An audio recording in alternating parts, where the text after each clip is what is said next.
Mon ex-femme est partie. Après 5 ans de mariage et 2 enfants, elle a réalisé que la parentalité n'était pas faite pour elle. Elle voulait se concentrer sur sa carrière. J'ai donc accepté cette perte et j'ai avancé. 12 ans ont passé, et elle cherche maintenant à renouer avec ses enfants. Elle est désormais à la retraite et a constitué un grand fonds fiduciaire pour eux. Pourtant, elle est stupéfaite de se retrouver seule, délaissée, et ses propres enfants ne la reconnaissent plus. Son argent ne peut pas acheter leur amour. Il y a 12 ans, ma vie a pris un tournant que je n'avais jamais imaginé. Mon ex-femme, Maria, âgée de 48 ans à l'époque, a décidé que le rôle de mère n'était pas pour elle. Après 5 ans de mariage et 2 enfants, elle m'a annoncé qu'elle ne pouvait plus gérer les responsabilités de la parentalité. Elle voulait se concentrer sur sa carrière.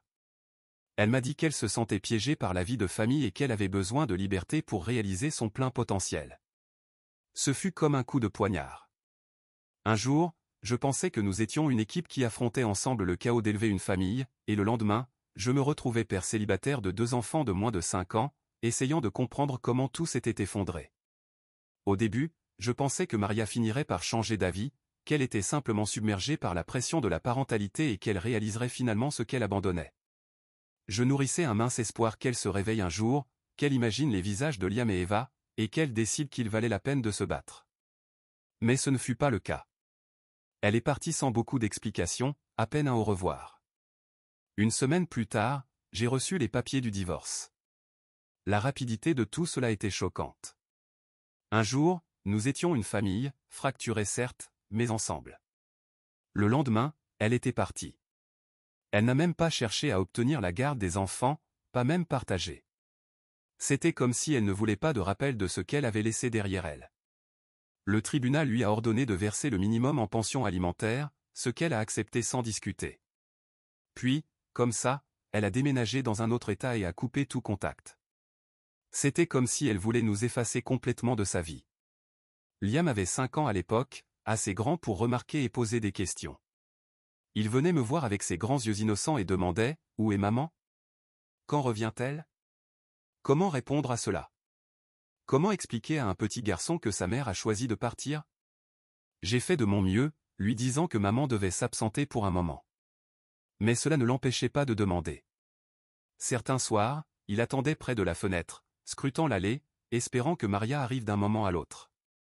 Eva, qui n'avait que 3 ans, était trop jeune pour comprendre ce qui se passait, mais pas trop jeune pour ressentir le changement. Elle errait dans la maison, appelant sa maman, sa petite voix résonnant dans le silence. C'était déchirant. Je la prenais dans mes bras et la serrais fort, mais aucun câlin ne pouvait combler le vide qu'elle avait laissé derrière elle. À 34 ans, je me suis retrouvé avec toute la responsabilité de notre petite famille sur mes épaules. J'avais un emploi stable, mais ce n'était pas suffisant pour tout couvrir. La pension alimentaire pour enfants faisait à peine une différence dans les factures. Les premières années ont été floues. Chaque jour semblait être une lutte acharnée. Je me levais avant le lever du soleil pour préparer les déjeuners, déposer les enfants à la garderie et aller travailler. Après 8 heures épuisantes, je me précipitais pour les récupérer, préparer le dîner, les aider avec leurs devoirs et leur lire une histoire avant de m'effondrer dans mon lit. Les nuits, je dormais à peine, allongé, inquiet. Pourrais-je payer le loyer ce mois-ci ? Pourrais-je acheter les fournitures scolaires de Liam ou inscrire Eva à son cours de danse ? Mes enfants grandiraient-ils en pensant qu'ils n'étaient pas suffisants parce que leur mère était partie ? L'inquiétude était constante, un poids qui ne disparaissait jamais. Mon ex-femme est partie. Après 5 ans de mariage et 2 enfants, elle a réalisé que la parentalité n'était pas faite pour elle. Elle voulait se concentrer sur sa carrière. J'ai accepté cette perte et j'ai avancé. 12 ans plus tard, elle cherche maintenant à renouer avec ses enfants.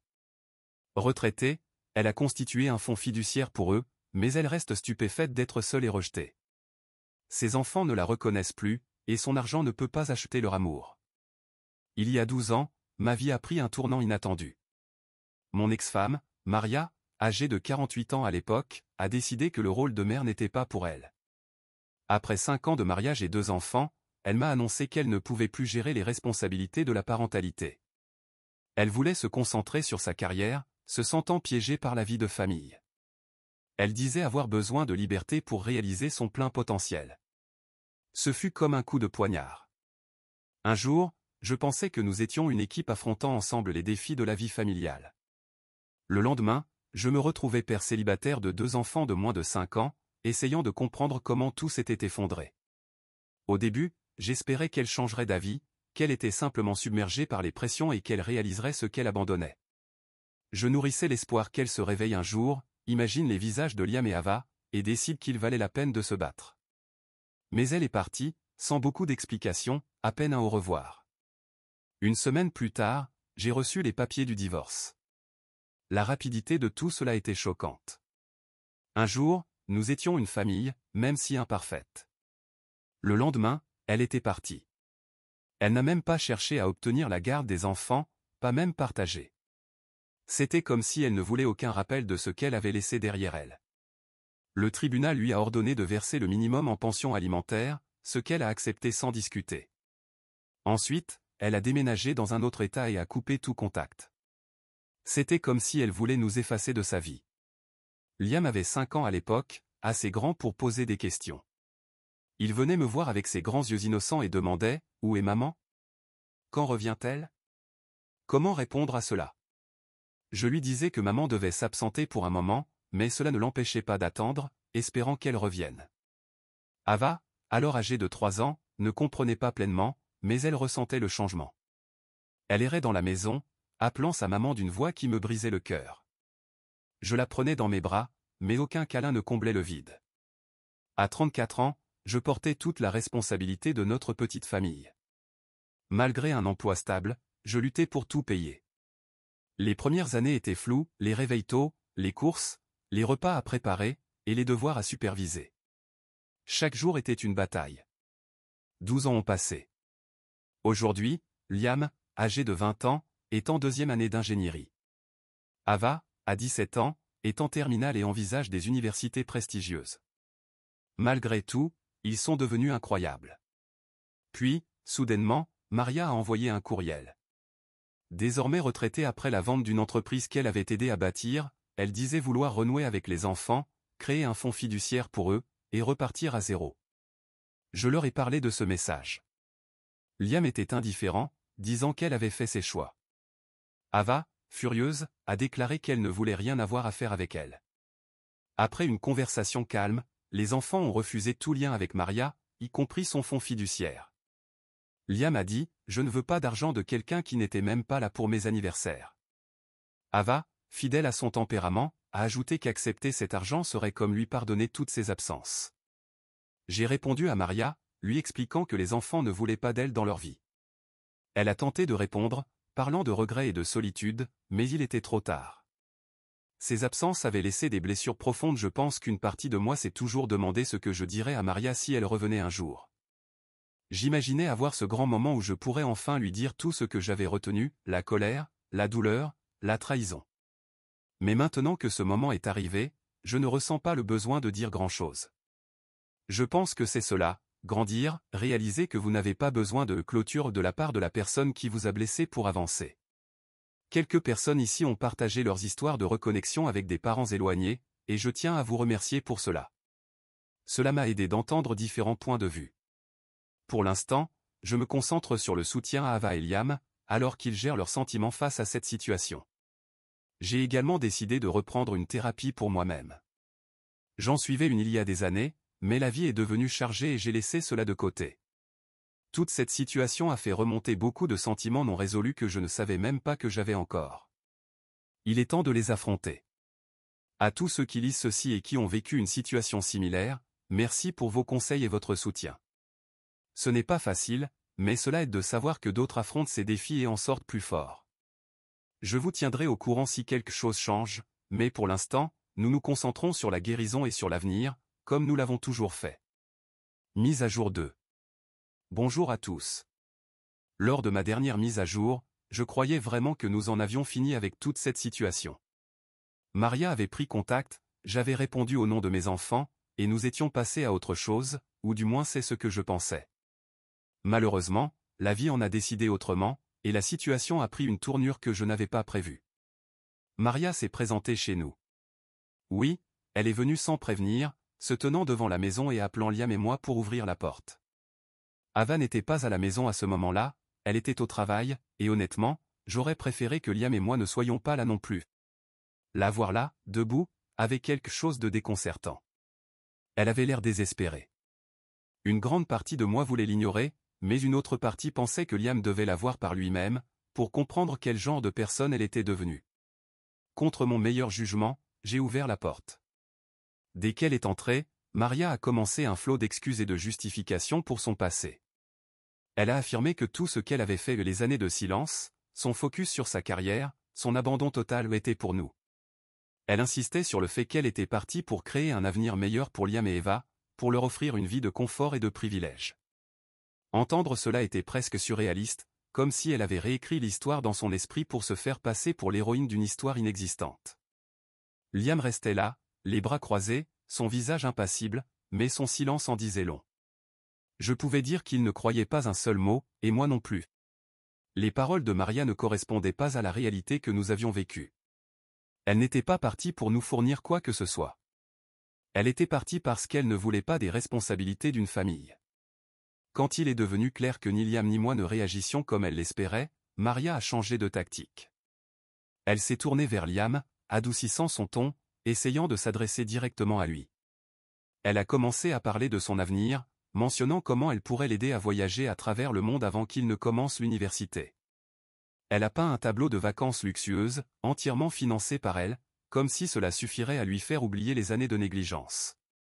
Liam n'a rien dit, mais son langage corporel montrait clairement qu'il n'était pas intéressé. C'était douloureux de la voir essayer de le manipuler. Elle pensait manifestement qu'elle pouvait acheter son affection avec de grands gestes. Quand rien de tout cela n'a fonctionné, son attitude a encore changé. Elle est passée des supplications à la colère et aux reproches. Elle s'est retournée contre moi, m'accusant d'avoir monté les enfants contre elle. Elle a prétendu que je les avais lavés de son souvenir, effaçant tout ce qu'elle avait soi-disant fait pour eux. Entendre cela était exaspérant. La vérité, c'est que je n'ai jamais parlé mal de Maria à Eva ou Liam. Je n'en avais pas besoin, ses actions, ou plutôt son absence d'action, parlaient d'elle-même. Ava est arrivée à ce moment-là. Elle a immédiatement senti la tension dans la pièce et a demandé ce qui se passait. Maria a essayé de se rattraper, se tournant cette fois vers Ava. Elle a parlé de combien elle était fière d'elle, de son potentiel, et de son désir de faire partie de son avenir. Ava ne l'a pas laissé finir. Elle lui a simplement dit de partir. Son ton était calme mais ferme, et il n'y avait aucune place pour la discussion. Maria a tenté de résister, affirmant qu'elle avait le droit de voir ses enfants, mais Ava a maintenu sa position. Elle lui a dit qu'elle avait perdu ce droit le jour où elle était partie, et que rien de ce qu'elle dirait ou ferait ne changerait cela. Voir Ava gérer la situation avec autant de force et de clarté m'a rempli de fierté. Elle n'a pas laissé Maria la manipuler ou la culpabiliser. Elle s'est juste défendue et a défendu Liam d'une manière que je n'avais pas pu faire. Après le départ de Maria, j'ai pris le temps de discuter avec Ava et Liam. Liam était furieux, disant qu'il ne pouvait pas croire qu'elle ait eu l'audace de venir et d'attendre le pardon après tout ce qu'elle avait fait. Ava, plus calme, était clairement troublée aussi. C'était comme si Maria essayait de réécrire l'histoire, d'effacer la douleur qu'elle avait causée en jetant de l'argent sur la situation. Toute cette épreuve a été épuisante émotionnellement. Elle a ravivé tant de blessures anciennes, non seulement pour Ava et Liam, mais aussi pour moi. Je me suis beaucoup interrogé sur la vie que nous avons construite depuis que Maria est partie. Ce n'a pas été facile, mais c'est notre vie. Nous avons affronté les défis ensemble, grandi ensemble, et sommes devenus plus forts grâce à cela. Maria n'a pas le droit de revenir maintenant et de s'attribuer le mérite de tout ce que nous avons accompli. Je suis encore en train de digérer tout ce qui s'est passé, mais une chose est claire, nous n'avons pas besoin de Maria, et nous n'en avons jamais eu besoin. Sa présence ou son absence ne nous définit pas. Nous avons construit une vie riche en amour et en résilience, et aucun montant d'argent ni aucune excuse vide de sens ne pourra changer cela. Merci à tous ceux qui ont suivi ce parcours et offert leur soutien. Ces derniers jours ont été difficiles, mais savoir qu'il y a des gens qui comprennent et se soucient de nous a fait une grande différence. Je vous tiendrai informé si quelque chose d'autre se passe, mais pour l'instant, nous nous concentrons sur la guérison et sur l'avenir. Mise à jour 3. Bonjour à tous. Je suis de retour. Il y a quelques jours, un autre événement s'est produit, et je pense que vous devriez le savoir. Les choses semblent enfin être arrivées à leur terme, mais pas sans une dernière rencontre dramatique. Liam et moi étions sortis pour faire les courses habituelles. C'était une journée normale, rien d'extraordinaire, jusqu'à ce que nous tombions sur Maria. Je ne sais pas comment cela est arrivé, mais elle était là, à quelques mètres de nous. Je l'ai vue avant qu'elle ne nous remarque, et pendant un instant, j'ai pensé que nous pourrions simplement continuer notre chemin et éviter toute interaction. Mais bien sûr, Maria nous a aperçus, et elle n'allait pas laisser passer cette opportunité. Elle s'est précipitée vers nous et a immédiatement commencé à crier, attirant l'attention sur elle, comme toujours.